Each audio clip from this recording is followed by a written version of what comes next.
México.com. México.com. ¿Qué tal amigos? ¿Qué tal amigas? Nos da mucho gusto recibirlos en una transmisión más de la Comunidad Cuatro Vientos, nuestro noticiario dentro de la plataforma 4B TV. Queremos agradecerle muchísimo el favor de su atención y esperemos que esté usted muy bien en el lugar en donde se encuentre. Aquí son las 10 de la mañana del día jueves 7 de junio, Día de la Libertad de Expresión en México, y estamos transmitiendo desde la ciudad de Ensenada, Baja California. Olga Alicia Aragón, nuestra coordinadora editorial. Javier Cruz. ¿Qué tal? ¿Cómo ¿Qué estás? tal, Javier, nuestro coordinador general de Cuatro Vientos? Uh-huh. Pues amigos, en efecto es el Día de la Libertad de Expresión y muchos decimos que en México no hay nada que celebrar en este día. Es un día prácticamente de luto, por eso andamos con nuestras camisetas negras.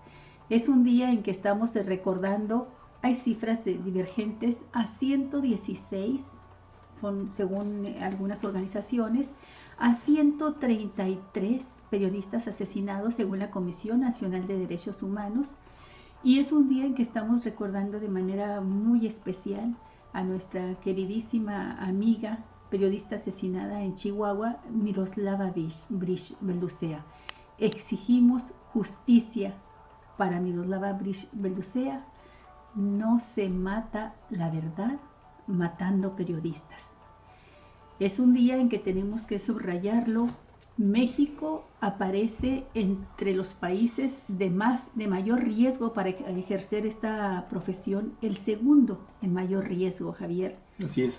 Y bueno, también comentarles que este día a las 7 de la tarde estaremos junto con la Asociación de Periodistas de Ensenada en un conversatorio para hablar de este tema, de la libertad de expresión, la situación que tenemos los periodistas en el país, el problema de los gastos multimillonarios que ejerce el gobierno en todos los niveles para amordazar y para tener de su lado a la prensa, a la que le conviene tener de su lado, y bueno, una serie de temas derivados de este eje central que es la libertad de expresión.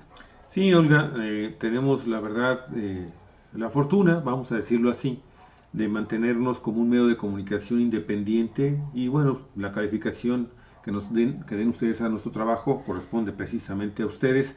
Lo cierto es que nuestra línea editorial siempre ha sido a favor de tres grandes responsabilidades dentro de nuestra profesión. La primera, la responsabilidad social, continuada por la ética y también por la profesional. Lo cierto es que, como bien lo dices, nada tenemos que celebrar y sí mucho que reclamar. Y eso forma parte de dos cosas, de dos actividades que vamos a realizar el día de hoy. Una de la que tú ya acabas de mencionar, Alicia, este conversatorio, ¿sí? En el Museo Goldbaum, a partir de las 7 de la tarde, que este Museo Goldbaum, usted recuerda, está bajo administración de la Asociación de Periodistas de Ensenada y se ubica en la avenida Ryerson entre la calle Primera y Segunda. Si usted nos desea acompañar, totalmente invitados, amigos y amigas, a que estén con nosotros.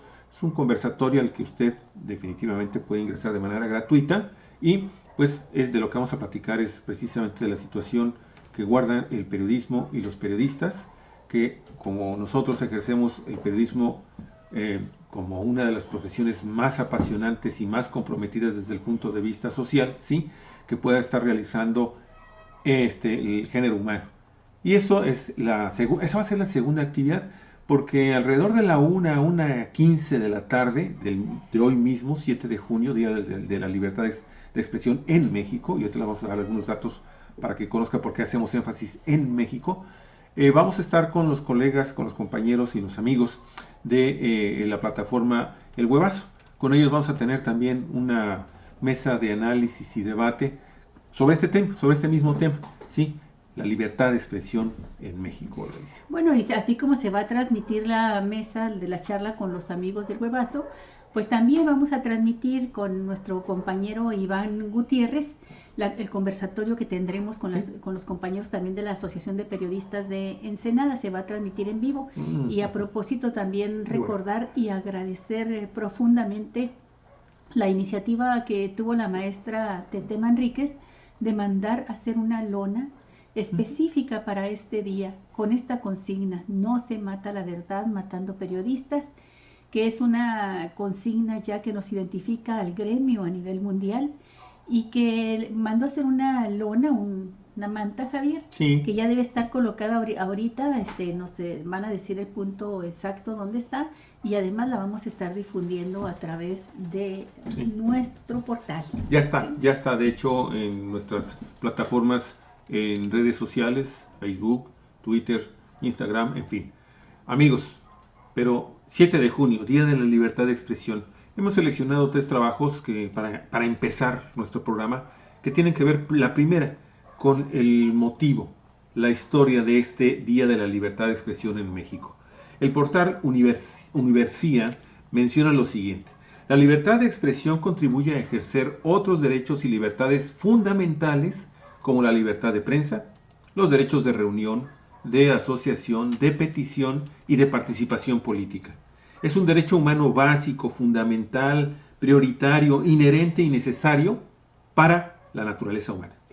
En México este día se remonta a los tiempos del presidente Benito Juárez, quien legisló para que los mexicanos nos podamos expresar libremente. Posteriormente, este derecho se vio reprimido durante la época del Porfiriato. Aun cuando se restringía este derecho, muchos periodistas desde su trinchera lucharon para manifestar sus opiniones.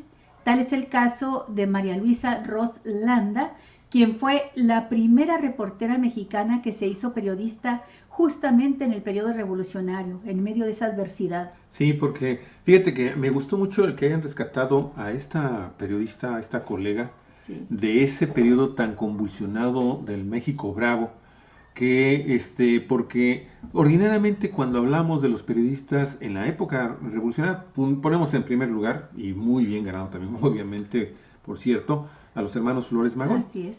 Pero nos habíamos olvidado de este personaje femenino, y qué bueno que lo está rescatando, sí, este portal que nos está dando algunos antecedentes sobre este tema, Universia. La lucha por la libertad de expresión nos corresponde a todos, ya que es la lucha por la libertad de expresar nuestro propio individualismo.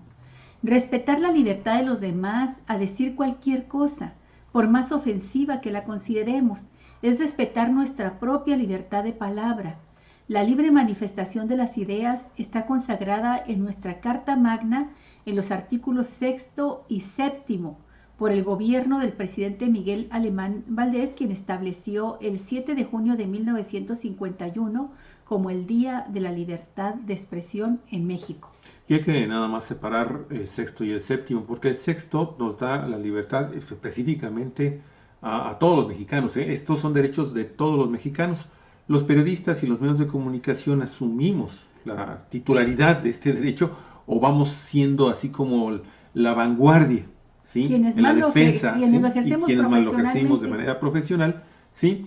O socialmente, como una respuesta también ante las tiranías y el autoritarismo, bueno, los medios de comunicación y los periodistas, ¿sí? Pero estos son derechos constitucionales y derechos humanos que nos corresponden a todos los ciudadanos. Mire, y bueno, el 6 es la libertad de información y el 7 es la libertad de expresión.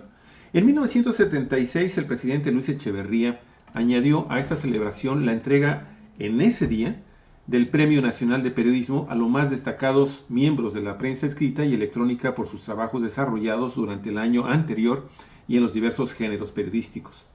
Pero esto sucedió, fíjate, cuando se dio esto, era bien contradictorio, porque cómo se celebraba en la libertad de expresión durante el sexenio de Luis Echeverría, y por otro lado se acotaba muchísimo el trabajo independiente y la libertad, estas dos libertades para los medios de comunicación y los periodistas combativos de esa época, de ese periodo presidencial, y que su máxima expresión fue este golpe de mano que da Luis Echeverría a través de terceros, ¿sí?, para destituir de la dirección del periódico Excelsior a uno de los más grandes periodistas del siglo pasado, don Julio Scherer, en México, que fue don Julio Scherer García, y que pues salieron, Julio abandona, es emblemático para el periodismo independiente en México, su salida ese día de la cooperativa, en aquel entonces Excelsior, ¿sí?, acompañado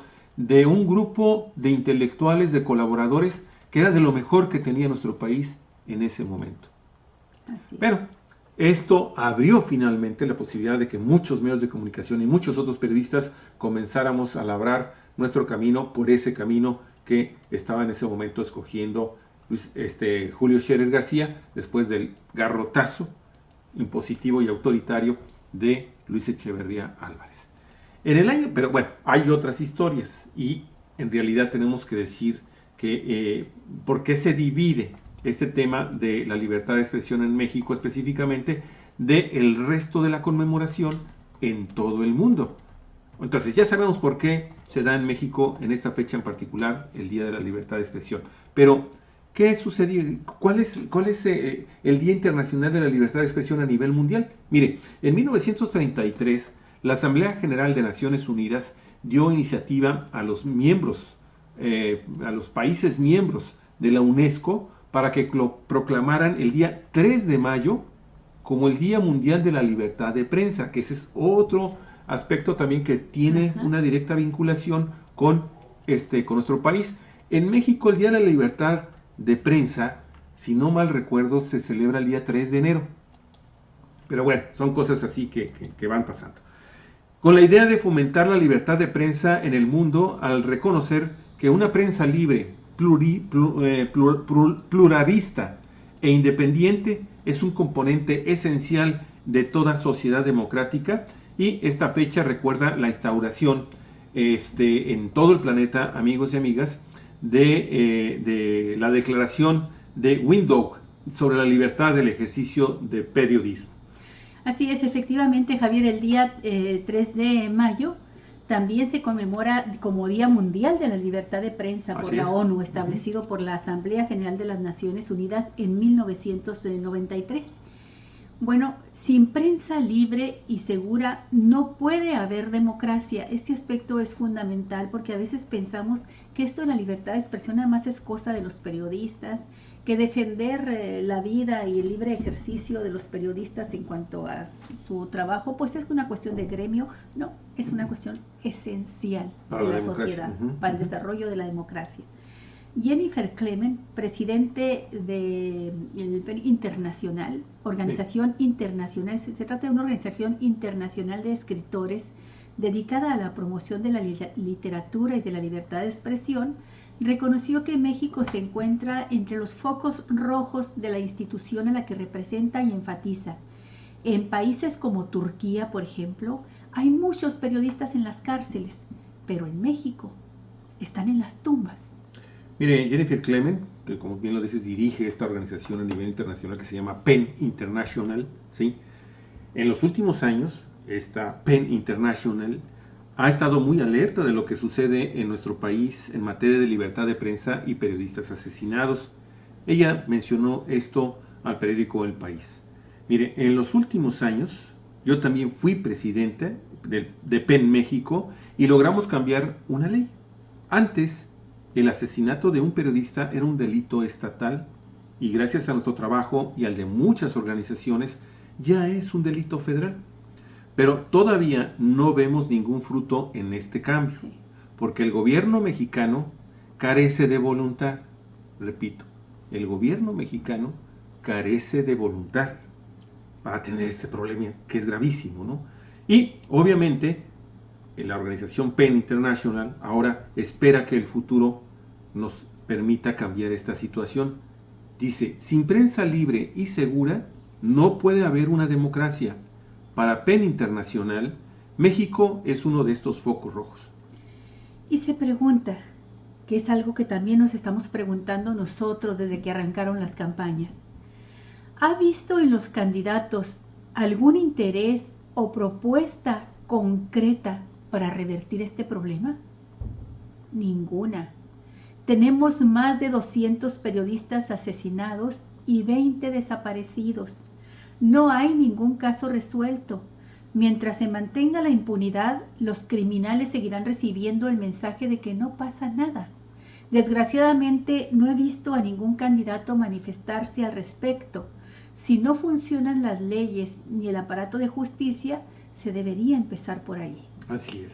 Y bueno, lo vamos a mencionar al final, pero va usted a ver que también incluso el problema que están afrontando el periodismo y los periodistas independientes es también la falta de un padrón oficial que de alguna manera también fije los criterios para determinar cuando un periodista es asesinado, vinculado directamente por su trabajo como periodista independiente y que está revelando cosas que a algún sector del poder en México no le conviene que se exhiban estos temas.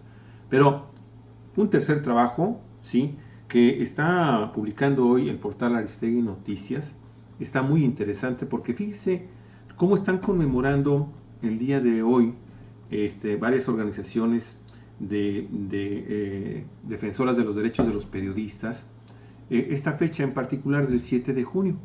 Con chaleco antibalas honran la memoria a los 116 periodistas asesinados desde el año 2000 en nuestro país. Tras asegurar que México es un país sin libertad de expresión, la organización Artículo 19 y la agencia La Doble Vida dieron a conocer el proyecto Palabra a Prueba de Balas, que incluye la creación de un chaleco antibalas. ¿Qué cosa? Es un chaleco antibalas, fíjese nada más cómo está fabricado. Coméntales, Javier. Está, amigos y amigas, hecho de notas de violencia, de denuncias, de información, de notas que informan sobre los periodistas asesinados.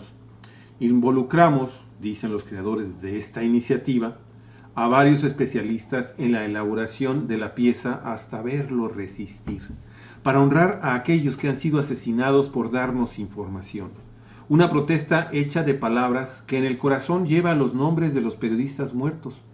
La materialización de un mensaje, una forma de sumar a la ciudadanía, un chaleco antibalas, porque la palabra debería ser a prueba de balas.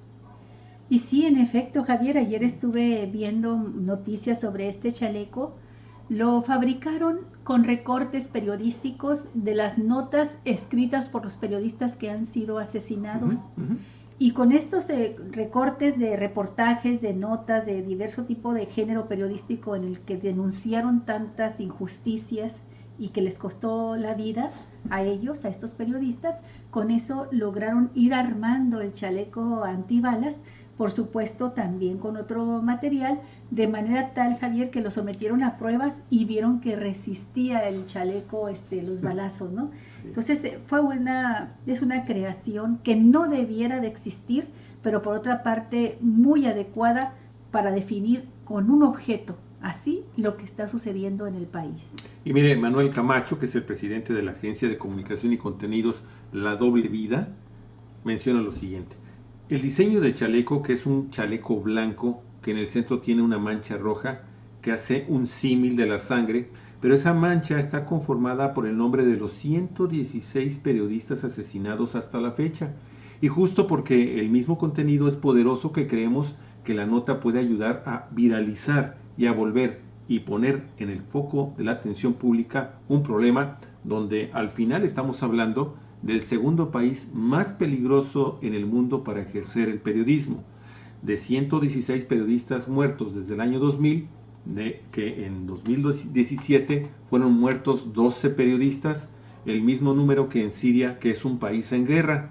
Y bueno, este año, amigos y amigas, desafortunadamente la cifra o el fenómeno de violencia contra el periodismo independiente o contra periodistas no cesa, ¿sí? En el año 2017 fueron más de 500 agresiones contra periodistas. Hoy ya hay muertos 6 periodistas, ¿sí? Y pues las agresiones en contra de ellos han sido interminables, Olga Alicia, y desafortunadamente continúa el tema de la impunidad. Así es, hasta Javier. Parece ser la complicidad de algunas corporaciones de carácter ministerial. Sí. Y prueba de ello, Olga, aprovecho rápidamente para no dejar de señalar lo que ocurrió en este mismo año, febrero, marzo de este año, en donde hay un personaje ahí del cual incluso a nosotros consideramos que hasta tiene problemas de carácter mental, ¿sí? Pero que también actúa con una impunidad impresionante y con una de recursos económicos que no sabemos de dónde vengan, pero amigos y amigas, que se ha dado el lujo de amenazar a 3 colegas de Tijuana, ¿sí? Porque hicieron una investigación o porque reprodujeron la información relacionada con los antecedentes penales que tiene este hombre, este personaje de apellido Rosenberg, una cosa así, ¿sí? Que cometidos estos delitos tanto en los Estados Unidos como en México, y que generó supuestamente, amigos y amigas, porque se presentaron denuncias por amenazas en su contra, amigos y amigas, anda por las calles de Tijuana como si no hubiera sucedido ninguna denuncia ante la Procuraduría General de Justicia del Estado, ¿sí?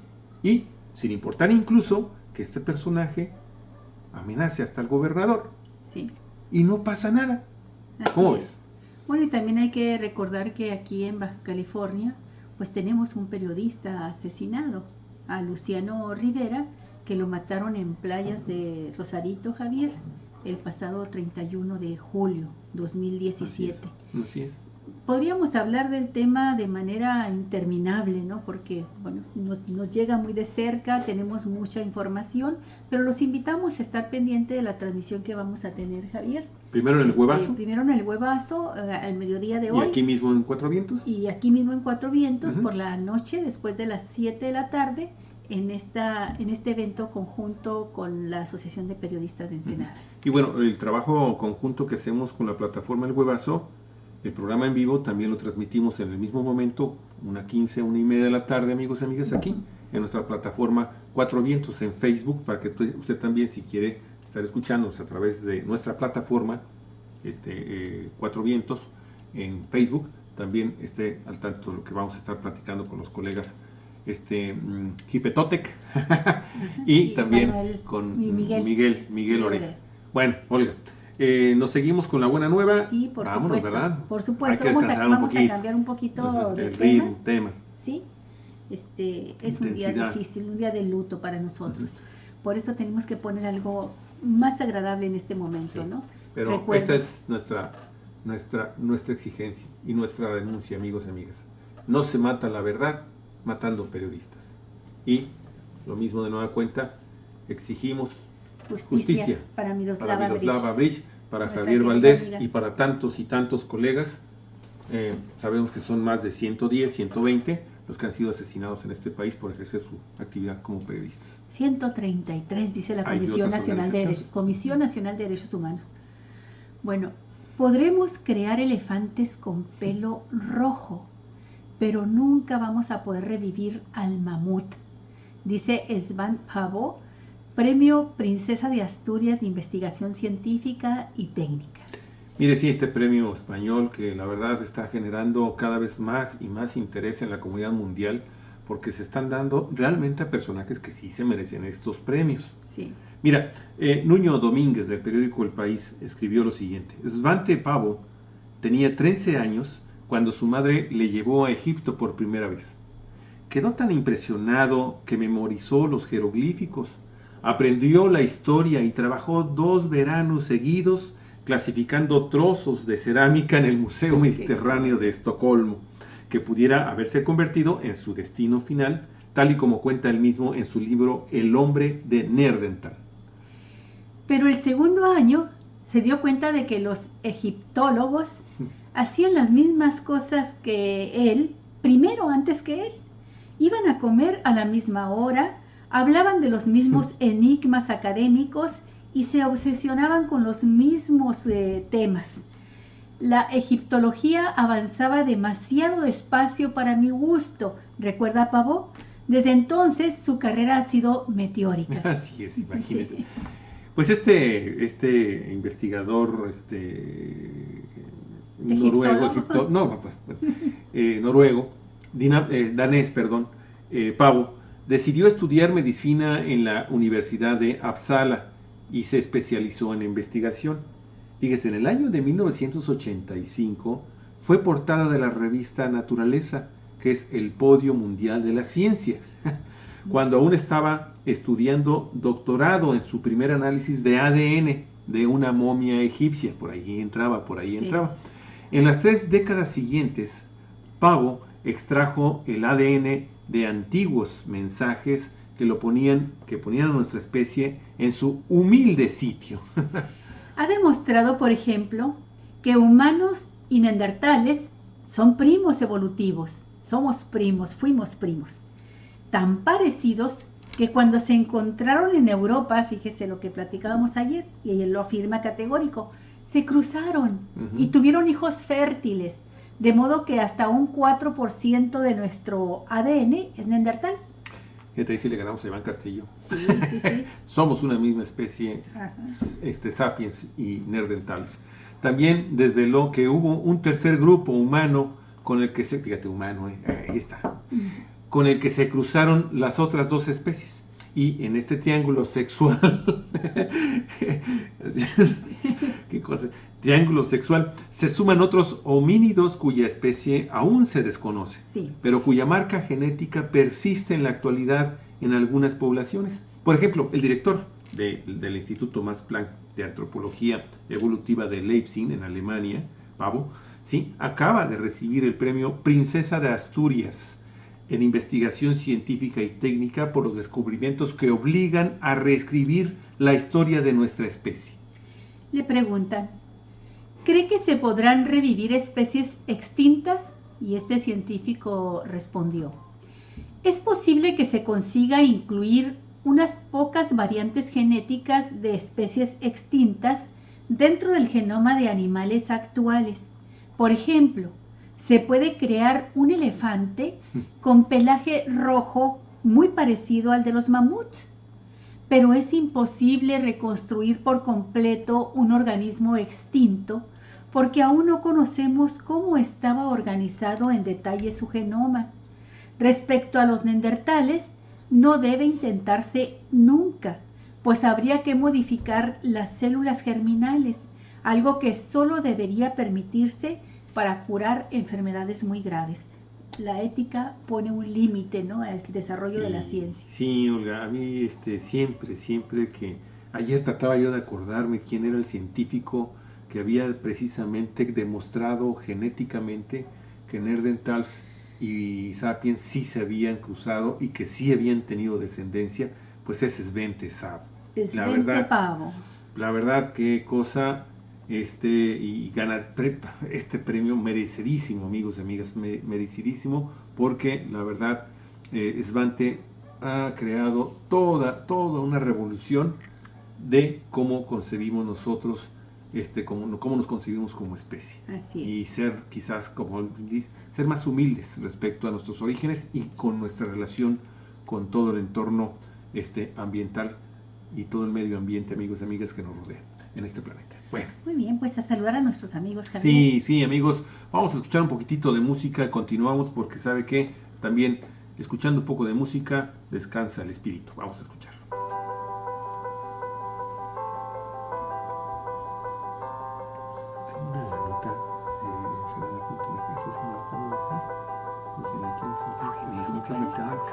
Es la que está ahorita más fuerte, está relacionado con que viene Peña Nieto. Ahí viene.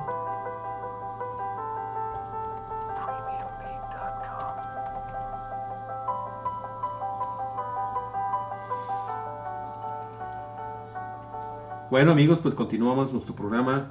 Vamos a saludarlos, vamos a ponernos en contacto directamente con ustedes. Desde muy temprano hemos estado observando que están ustedes ahí haciéndose presentes, compartiendo nuestro programa.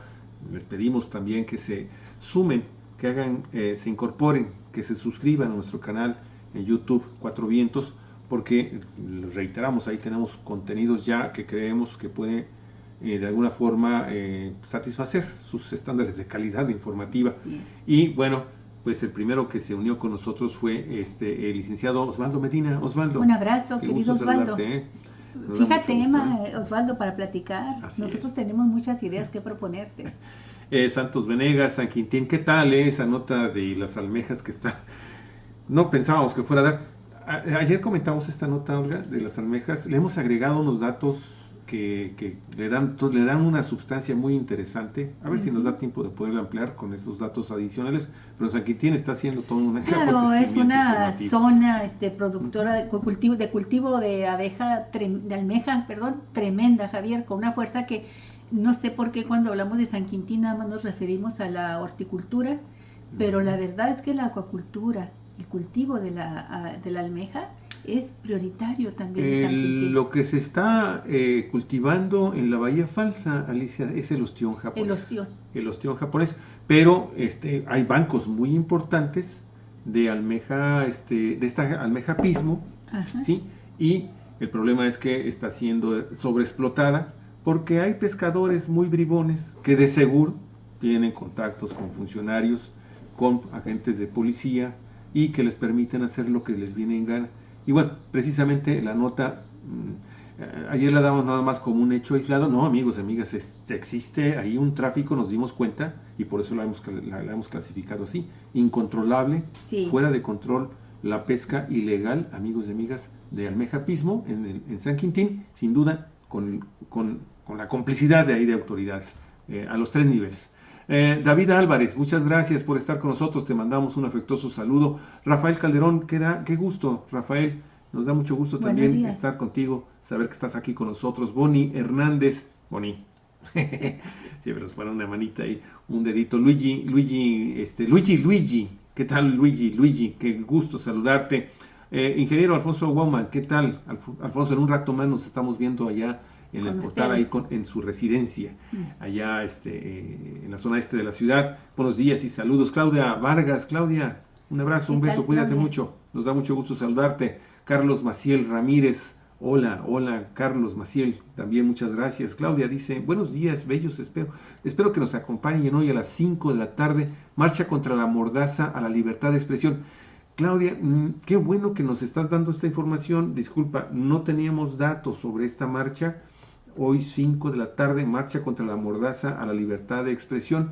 Si nos puedes dar un poquito de más datos, Claudia, para poder darle difusión, con muchísimo gusto, y por si hay más gente que quiera unirse también a esta marcha, pues poderlos invitar, de dónde parten, a dónde van, y si va a terminar con un meeting, o cómo va a terminar. Muchas gracias, Claudia, un abrazote. Luis Rubén Rubí Cárdenas, saludos desde la Ciudad de México. Luis Rubén Rubí, qué gusto que nos estés confirmando que ya tenemos un público allá importante, una audiencia importante. Muchísimas gracias, Luis Rubén. Lo que te podemos pedir, de favor, es que si te gusta el programa, pues también compártelo con tus amistades, con tus vecinos, con tus grupos en redes sociales. 5 de la tarde, afuera del canal 29. Ok, ya entendemos, mi estimada Claudia, de qué se trata. Sí, afuera del canal 29. Obviamente, si estamos hablando del canal 29 en Ensenada, a las 5 de la tarde, hablando de Jorge Díaz. Estamos hablando del tema su programa Jorge Lánzate, Díaz. Que ya no se transmite más. Así es, sí, cómo no, Claudia. Sí, dice, llegaremos a las 3 cabezas, es pacífica y necesario. Muchas gracias, Claudia. Ya, perfecto. Entonces, ahí, salen, dice, llegaremos a las 3 cabezas. O sea, salen entonces, Claudia, del canal, de las instalaciones del canal 29. Y se trasladan a la Plaza Cívica, conocida como las 3 cabezas. Cívica, así es.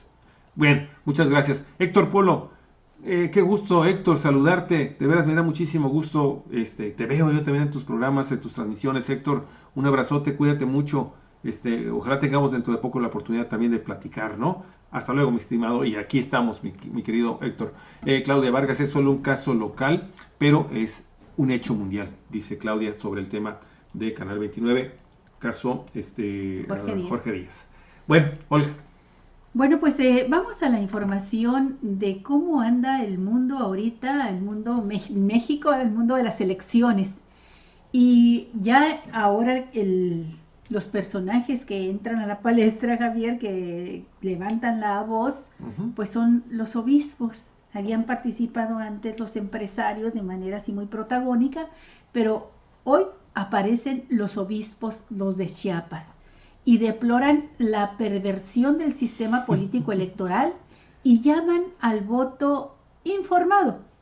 Dice, ante los próximos comicios locales y federales, los 3 obispos de Chiapas, Rodrigo Aguilar Martínez, Arnulfo Quintanar Monroy y Fabio Martínez Castilla, que son los obispos de San Cristóbal de las Casas, de Tapachula y de Tuxtla Gutiérrez, respectivamente, denunciaron la perversión del sistema político electoral que ha causado divisiones y conflictos en las comunidades chiapanecas.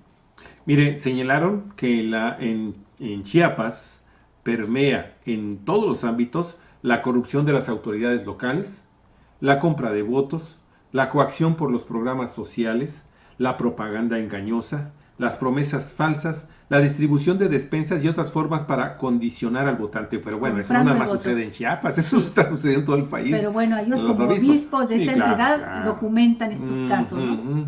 Pero lo más grave, dijeron, es que se constata la intervención de la delincuencia organizada en la selección o imposición de candidatos y la existencia también de grupos armados ilegales al servicio de intereses políticos, económicos o francamente criminales. Se ha deteriorado la dignidad de la actividad política al convertirla en ocasión de acceso a recursos públicos para el enriquecimiento personal, familiar o de grupo, afirmaron los obispos. Fíjate cómo agregaron al tema de ayer, ¿verdad? Con Armando. Es lo que estábamos conversando, que por cierto, quienes no tuvieron oportunidad de ver este programa que tuvimos con el doctor Armando Duarte sobre la violencia en este proceso electoral, que abarcó, por supuesto, el caso de los asesinatos, Javier, que también hay muchos candidatos, muchos políticos asesinados en lo que ya se califica como el proceso electoral más sangriento de la historia contemporánea de México. Quienes no pudieron ver el programa, véanlo, está ahí en YouTube y lo tenemos en nuestro portal de Cuatro Vientos, también se lo puede tener acceso a él desde nuestra página de Facebook. Mire, en un extenso análisis de la situación actual, desde la mirada de comunidades y testimonios de la feligresía católica, los tres obispos de Chiapas hicieron un llamado a los más de 3.500.000 electores convocados a las urnas, allá en Chiapas, a realizar un voto informado y a denunciar cualquier intento de pervertir más este proceso. Pidieron a los electores y por supuesto a los feligreses no moverse por el interés o la ganancia personal a la hora de votar, sino ejercer la responsabilidad ciudadana. Fíjese, procurar el bien común, la paz que se fundamenta en la justicia y pensar en el bien de la gente, pero también en el respeto a la naturaleza y en las generaciones futuras para que tengan una sociedad sana y un contexto natural saludable. Qué fresco y qué bueno que lo esté haciendo, es que estén haciendo este llamado a los obispos. Obviamente podrá por ahí alguna persona decir, bueno, es que ellos no tienen derechos para estarse pronunciando en estos sentidos de materia político-electoral desde el púlpito. Pero lo cierto es, amigos y amigas, que también la Grey Católica, pero sus dirigentes en el estado de Chiapas, Oaxaca, Guerrero, se han mostrado solidarios con las causas de los pobres desde hace ya muchas décadas y han generado una especie como de un grupo que se maneja parte de la política oficial del Vaticano y también del alto clero mexicano. Y esto, amigos y amigas, ha generado entonces que cuando hacen este tipo de pronunciamientos lo hacen desde un nivel moral muy elevado, ¿sí? Y tienen muchísima razón en participar en estos momentos para que las cosas, como le dice ella, la perversión de la política electoral, pues cese ya en el estado de Chiapas y obviamente el mensaje nos llega a todos los mexicanos, seamos o no seamos católicos. Sí, desde la época del obispo Samuel Ruiz, que coincide él con el levantamiento, él estaba en el ejercicio de su ministerio pastoral, Javier. En San Cristóbal de las Casas. Cuando se levanta el Ejército Zapatista de Liberación Nacional, por allá en 1994, y pues acompañó este movimiento durante un tiempo muy largo, lo acompañó, me refiero a tratar de ser un interlocutor que pusiera en paz al Estado.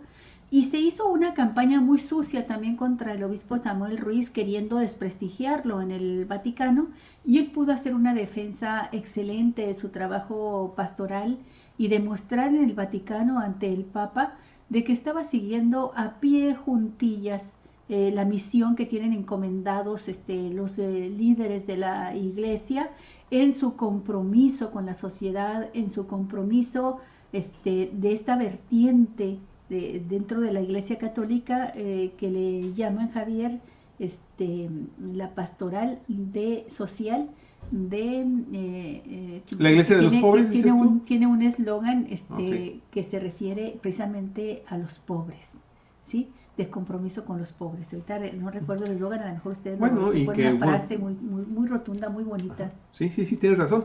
Y que a nivel cupular, dentro de la estructura de la iglesia, la teología de la liberación, es lo que iba a comentar, que surge precisamente como teología, como tal, en Brasil.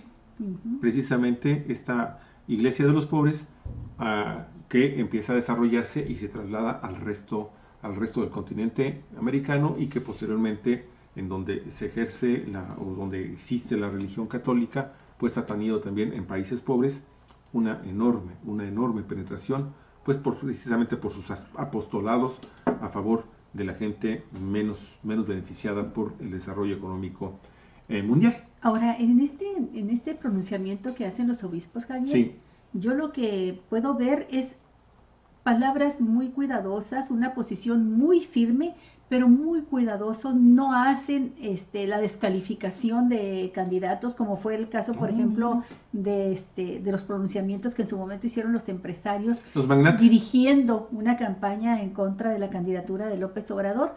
No, aquí no lanzan ningún calificativo, no llaman a votar por alguien o a dejar de votar por alguien, pero lo que están buscando, y lo insisten en ello, es la limpieza del proceso electoral. Es lo que están buscando, que sea un proceso electoral limpio, que no se pervierta, ¿verdad? Y que los feligreses, los ciudadanos, tengamos la capacidad de no vender nuestro voto, Javier, de tener más dignidad y decir, vamos a votar por lo que más conviene al país. Cada uno sabrá qué es lo que cree que se convenga más al país, pero no por el interés mezquino personal, y menos porque te compren el voto. Y por una situación totalmente inmediata, o sea, te va a resolver tu necesidad básica durante un par de días, quizás cuando mucho, y después se acaba. Y vas a vivir igual o hasta más hundido, porque, bueno, en fin. Por cierto, que ya estamos en esta fase de la campaña donde se entra de lleno a los actos de compra del voto. Compra y coacción del voto, pero ya lo veremos más adelante. Sí. ¿No? Amigos y amigas, fíjense que también el día de hoy se está dando a conocer una nota muy interesante en el portal Aristegui Noticias, una nota de Arturo Ilizaliturri.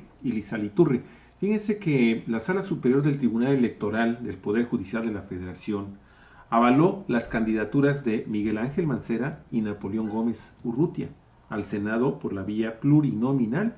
Sí, fíjense, por mayoría de votos, los magistrados determinaron que el exjefe de gobierno capitalino y el líder del sindicato minero sí cumplieron con los requisitos de elegibilidad para integrar las listas plurinominales de la coalición por México al frente y Juntos Haremos Historia, respectivamente. Sobre la candidatura de Mancera, postulado por el PAN como candidato a senador de la República por la vía plurinominal, la impugnación se refería al supuesto incumplimiento del requisito establecido en la Constitución Federal en el artículo 55, fracción 5, relativo a la prohibición establecida para gobernadores y jefes de gobierno de la Ciudad de México de ser electo en la entidad de su jurisdicción durante el periodo de su encargo, aun cuando se separen definitivamente de su puesto. Y mire, al analizar este agravio, ¿sí?, las magistradas y magistrados, por mayoría de votos, determinaron que en el caso de las candidaturas al Senado, por el principio de representación proporcional, que son electas en todo el territorio nacional, no aplica este requisito, al ser previsto únicamente para aquellas postulaciones que corresponden a una entidad federativa. Sí, que van buscando ganar de mayoría, ¿no? En el caso de Napoleón Gómez Urrutia, un grupo de mineros reclamó que el líder sindical tiene doble nacionalidad, mexicana y canadiense, lo que decían lo invalida para ser candidato por Morena al Senado. De la Mata Pizaña agregó que los artículos 16 y 17 de la Ley de Nacionalidad son específicos al establecer que los mexicanos por nacimiento con otra nacionalidad deben tramitar el certificado de nacionalidad mexicana cuando pretenden acceder a un cargo de elección popular.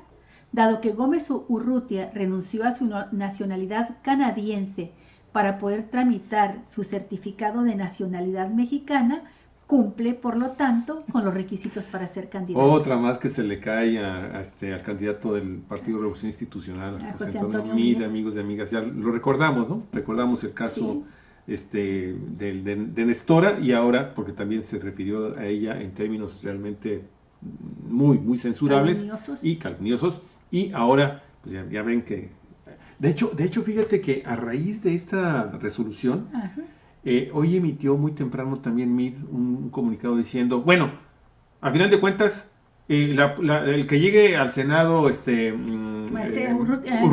Napoleón, el Napo. Dijo, el Napo es también una responsabilidad que queda en la conciencia de Andrés Manuel López Obrador.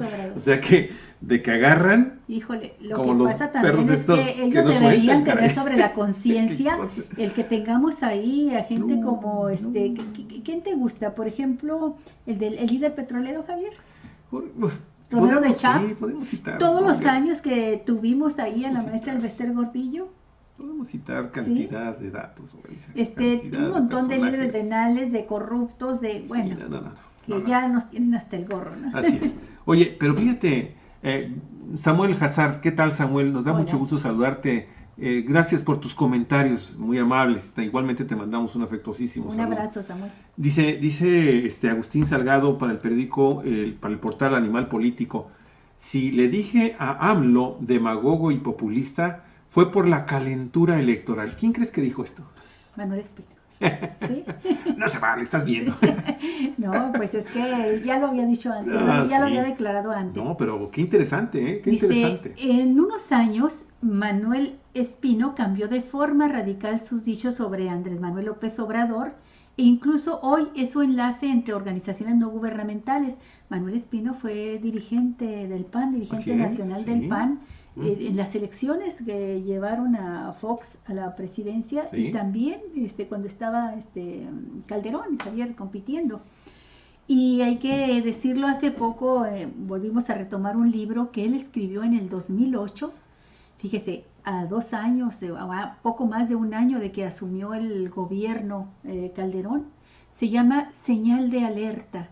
Y en este libro yo no puedo más que dejar de reconocer la valentía con la que él les dice en su momento así, le dice a los panistas el riesgo tan grande que están corriendo de que su partido sufra el peor desencanto en cuanto a democracia interna por el afán, en este caso del propio Calderón siendo presidente, de controlar hasta el último movimiento, ¿no?, de lo que se hacía en el partido. Era Ricardo Anayita de ese momento. Sí, fíjate, incluso advirtió del crecimiento. Todavía Ricardo Anaya ni sus luces ahí con el PAN, Javier. Y advirtió que si seguía caminando por ese sendero, se terminaría primero dándole el triunfo al siguiente año al PRI, en el 2009, como sucedió. Y además se podría perder ya la presidencia de la República por parte del PAN, que retornara, por eso le hablaba señal de alerta, el peligro de una regresión peligrosa para México, ¿no?, un retroceso en la democracia, como sucedió con Enrique Peña Nieto. Y bueno, advirtió de muchísimas cosas donde se hablaba de cómo se estaban perfilando personajes dentro del panismo que nada más aprovechaban las siglas partidistas para hacer carrera y negocios personales. Muy interesante el libro de Manuel Espino. Bueno, ahora ¿qué dice Manuel Espino? Dice Manuel Espino, fíjate, enlace de Andrés Manuel López Obrador ante las organizaciones no gubernamentales, dice: se requiere ser muy necio para no aceptar las cosas como son en realidad. Yo nunca acredité ni corroboré que fuera demagogo, populista o peligroso para el país.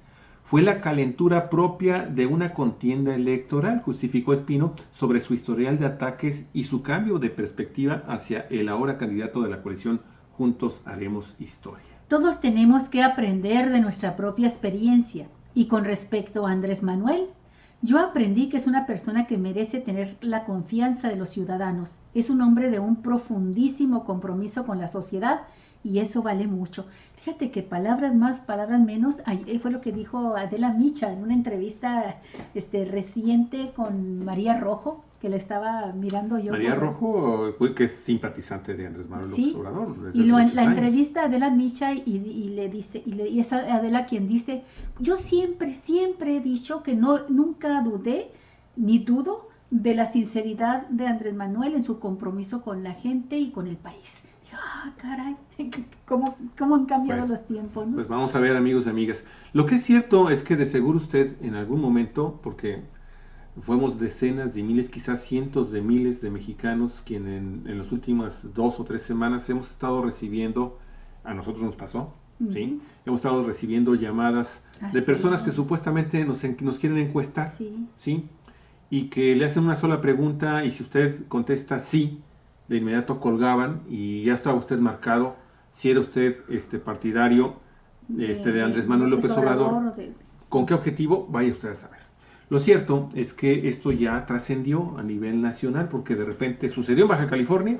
En todo el país. Y sucedió en el resto de la República.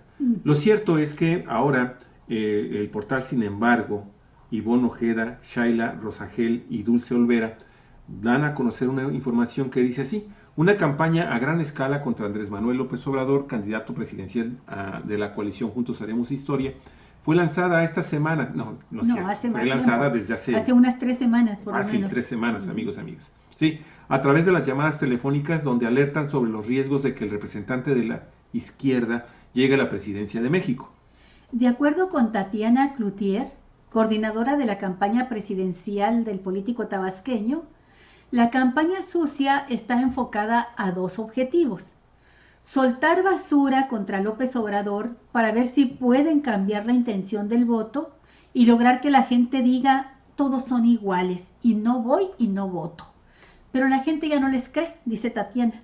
La bola, afirma, refiriéndose a la gente, refiriéndose al juego, sí, dice, la pelota está en la cancha del Instituto Nacional Electoral, del que esperan investigue a fondo. Son llamadas telefónicas ilegales. Así es.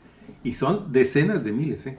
Sí. Horacio Duarte Olivares, representante de Morena ante el Instituto Nacional Electoral, agregó a Chiapas, Oaxaca, Estado de México y Tlaxcala como estados blancos de estas llamadas. Lo cierto es que toda la República, les digo, desde hace 3 semanas acá en Baja California le estábamos diciendo, aquí en Ensenada, amigos y amigas. Yo lo contesté, no me lo están contando, yo lo contesté. Sí, a mí me tocó también. Igual a ti. Sí. Y de seguro a muchos de nuestra audiencia también. Estamos presentando una queja ante el INE para que intervenga de manera inmediata. No se puede permitir que en la contienda se estén utilizando estos mecanismos anónimos. Sobre el tema, Rubén Álvarez Mendiola, coordinador nacional de comunicación social del Instituto Nacional Electoral, dijo que no hay postura del INE mientras no haya resolución sobre queja presentada. El funcionario señaló que la queja de Morena se resolvería entre ayer miércoles y hoy jueves. A ver qué pasa.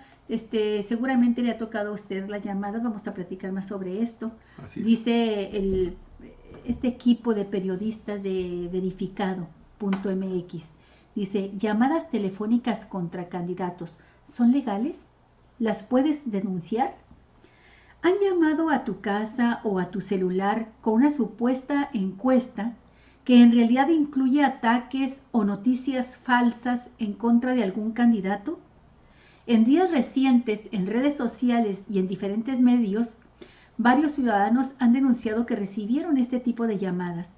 Cuando los denunciantes respondieron al teléfono, escucharon una grabación en la que se hacen diferentes preguntas, hasta ahora enfocadas contra el candidato presidencial de la coalición Juntos Haremos Historia, Andrés Manuel López Obrador. Sí, lo cierto es que, por ejemplo, el equipo de campaña de Andrés Manuel dicen tener ya alrededor de 333, 334 denuncias debidamente acreditadas. Ajá. Y están incluyendo incluso grabaciones de esto que está sucediendo, de estas llamadas, de esta supuesta encuesta, y las presentaron precisamente y han puesto a disposición un número telefónico y un espacio en internet para que si usted le ha pasado esto y lo tiene documentado, pues de inmediato también lo puede reportar y se vaya sumando. Como tú sabes, López Obrador, es lo que le dicen cuando sí, le llaman por teléfono, esto es lo que le dicen, ¿no? Como tú sabes, López Obrador propuso dar amnistía a quienes cometieron delitos relacionados con el crimen de tráfico de drogas. ¿Estás a favor o en contra de que se perdone a quienes cometieron delitos relacionados con el tráfico de drogas? Esta es una de las preguntas que se escuchan en el teléfono. ¿Y qué sucede? Adelante. Cuando la gente responde a una de las opciones, se corta la llamada. Otras de las preguntas son sobre las candidaturas de Néstor Salgado o de Napoleón Gómez Urrutia. Las llamadas se han recibido de muy diversos números telefónicos. Y aquí mencionan varios, 5 ejemplos, todos con lado en la Ciudad de México. ¿Y este tipo de encuestas son guerras sucias o es un delito? Pregunta finalmente el portal Verificado MX. La Fiscalía Especializada para la Atención de Delitos Electorales ya habilitó un número de teléfono para recibir denuncias o quejas mediante los sistemas de atención ciudadana de la FEPADE. Ahí le va el teléfono, 01800. Después marque 833 7233. 01800 833 7233. Ahí puede presentar su denuncia. Sin embargo, en declaraciones con el portal Nación 321, el fiscal Díaz Santana dijo que están analizando si hay un delito electoral por perseguir, si existe esa inducción, esa coacción, esa presión que está impidiendo al electorado en un momento dado votar en total libertad. Y mire, Santiago Nieto, que es el extitular de la FEPADE y asesor del candidato Andrés Manuel López Obrador, dijo que este tipo de llamadas a los ciudadanos en sus hogares puede violar los artículos 7 y 15 de la Ley General en materia de delitos electorales. Esto al generar temor o intimidación a los electores, o el hecho de que la compañía que realiza las llamadas podría estar prestando servicios a una campaña sin formar parte del padrón de proveedores del Instituto Nacional Electoral, por lo que la FEPADE debería iniciar de oficio una investigación, aunque no exista una denuncia. Así está el tema, y pues esta es una situación que les digo, de seguro a alguien, si no es a usted o a alguien cercano a usted, de seguro recibió alguna de estas llamadas que se les digo fueron decenas de miles que se han estado realizando en toda la República Mexicana ahora. Así es.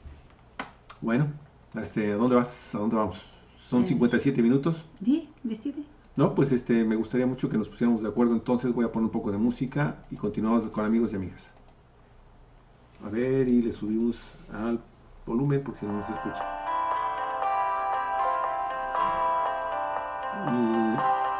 Viene el presidente, ¿verdad?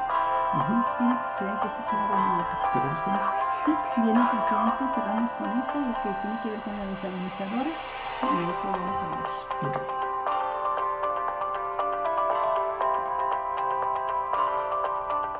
Adelante.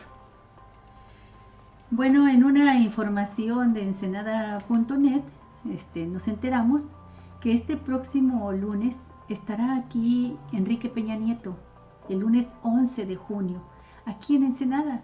Viene a inaugurar la planta desaladora o desalinizadora y un tramo carretero. Híjole, espero no sea el mismo tramo que han inaugurado todos los presidentes y que nunca se termina de entrar en función, ¿no? Es una nota de nuestra compañera Elizabeth Vargas. El presidente de la República, Peña Nieto, visitará Ensenada este lunes para poner en operación la planta desaladora e inaugurar la carretera federal Tecate-Ensenada desde Valle de las Palmas. Los primeros datos extraoficiales indican que será el próximo lunes 11 de junio cuando llegue el mandatario a Baja California en lo que sería su segunda visita a esta nuestra ciudad. La primera la realizó el 1 de junio de 2015. La planta desaladora de la empresa Aguas de Ensenada fue construida por una empresa española que estaba lista para arrancar actividades y desde hace más de 3 meses inició pruebas, pero pues aún no funciona. ¿Algo más sobre esto? Creo que tú seleccionaste una nota.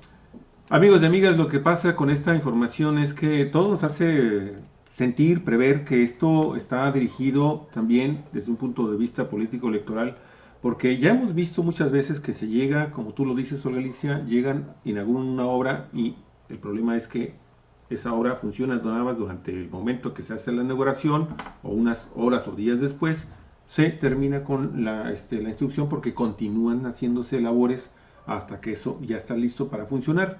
El problema es que existen varios antecedentes interesantes que nos hacen dudar sobre si efectivamente la presa va o no, si la planta desalinizadora va o no a entrar en funciones. ¿Por qué? porque por un lado, en el periódico El Vigía, Gerardo Sánchez está diciendo que la Comisión Estatal de Servicios Públicos está extrayendo las últimas gotas que están almacenadas en el vaso de la presa Emilio López Zamora, con esta sequía que ha sido histórica, usted lo sabe, para poder surtirle lo que queda de esa agua a la ciudad de Ensenada. Pero por otro lado también han existido antecedentes de que esto, amigos y amigas, lo que está sucediendo, lo que está originando fundamentalmente es una enorme indecisión o una indefinición de quién debe dinero a quién, porque existen versiones de que el gobierno del estado, a través de la Comisión Estatal del Agua, no le había pagado o no le ha pagado a la empresa española y a su filial, ¿sí?, la cantidad de dinero que se requería para poder terminar esa instalación. Y todavía a principios de esta semana leíamos una información de que funcionarios del gobierno del estado iban a viajar a España para decirle a los empresarios, a los inversionistas españoles, cuándo y cómo iban a inaugurar esta planta. Lo cierto es que vamos a esperar a ver qué sucede con esta visita de Enrique Peña Nieto, la segunda que realiza a la ciudad de Ensenada, para tener más datos concretos y poderlos dar a conocer en el transcurso de la próxima semana nuestra programación. Bueno, pues eso es lo que tenemos que adelantar por el momento de la planta desaladora.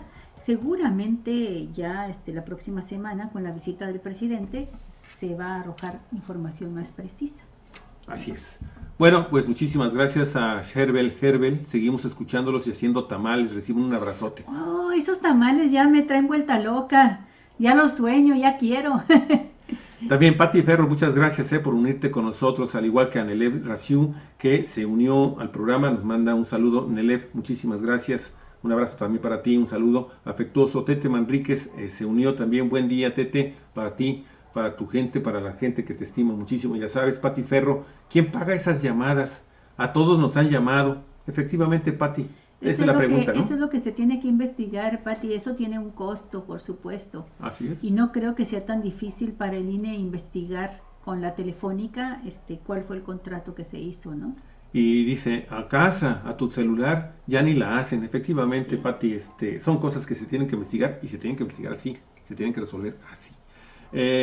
Muchas gracias, amigos. Pues con esto terminamos el programa del día de hoy. Muchísimas gracias por estar en la programación de Cuatro Vientos. Les repetimos, tenemos todavía 2 actividades más en este día en el que se está celebrando a nivel México, sí, el Día de la Libertad de Expresión.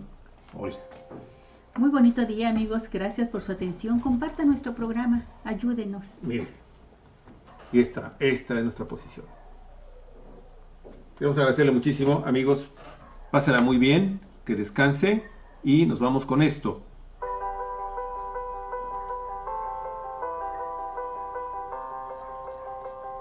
Cuatro vientos, amigos, 4 vientos. Que la pasen muy bien. Hasta pronto.